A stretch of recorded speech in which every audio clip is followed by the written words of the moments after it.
Isang mapagpalang araw sa inyo mga beshi. Dito na naman ako. Bumabati sa inyo ng magandang hapon, magandang araw. Magruronda naman ako dito sa aking trabaho, dito sa ating binabantayan. Pagpalang araw mga besh. Mag-inspection muna ako ng aking mga binabantayan dito. Andito tayo sa ating area para titingnan ang ating binabantayan. Ayan. Dahil umulan kanina, so ngayon lang tayo makapag inspection ulit. Para tingnan ang ating area. At okay naman sa aking napapansin.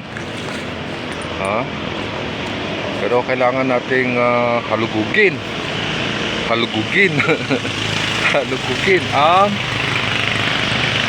ating binabantayan para makita natin kung ano ang hindi maganda sa ating paningin. So, ayan. Dito tayo sa bangin. Dito tayo sa bangin.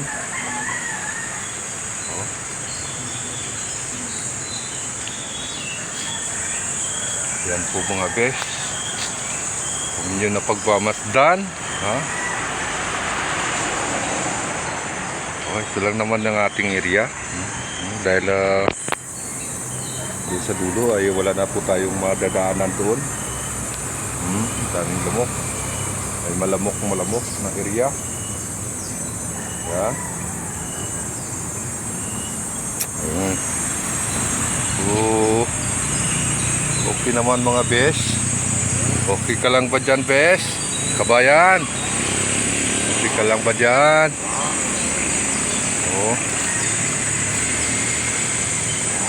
Dahil umulan nga kanina, ayan, ngayon lang tayo ulit nakapag-ikot.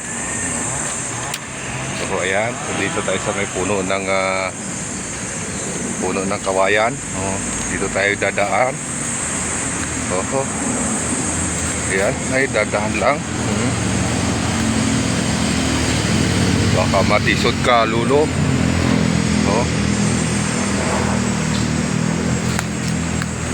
Ayan.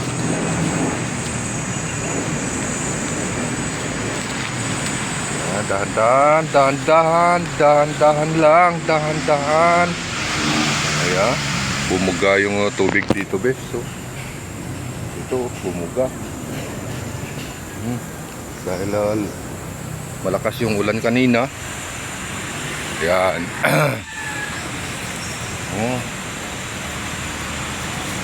Naging sariwa-sariwa na yung mga dahon. Naging sariwa na ang mga dahon dahil nakaramdam na sila ng init. Init at lamig. Lamig pala. Nakaramdam na sila ng ulan. Ang ganda na ng mga dahon nila. Green na.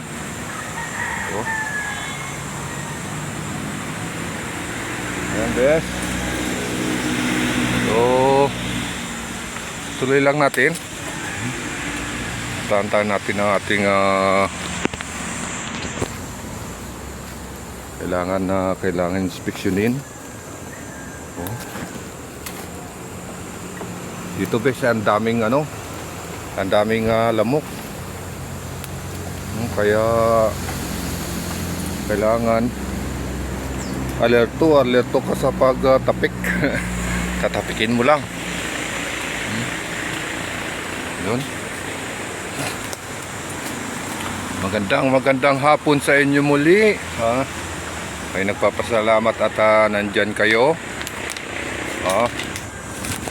Pa-like na lang po ng ating video ito kung inyong nagugustuhan at inyong napupusuan.